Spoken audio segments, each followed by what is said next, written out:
IPL 2026లో Telugu కుర్రాల జోష్ ఈసారి ప్రత్యేక ఆకర్షణగా మారింది. గత సీజన్స్ తో పోలిస్తే ఈసారి ఎక్కువ మంది యువ ఆటగాళ్లు వివిధ జట్లలో చోటు దక్కించుకోవడం అభిమానుల్లో ఉత్సాహాన్ని రెట్టింపు చేసింది.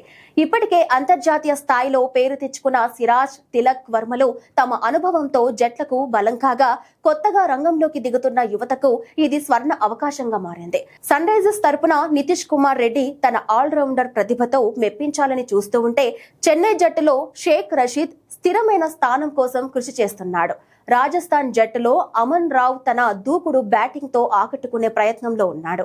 ఢిల్లీ తరపున విజయ్ త్రిపురన స్పిన్ బలం చూపించాలనే చూస్తూ ఉండగా, ముంబై జట్టులో సత్యనారాయణ రాజ్ వేగంగా గుర్తింపు తెచ్చుకోవాలని ప్రయత్నిస్తున్నాడు.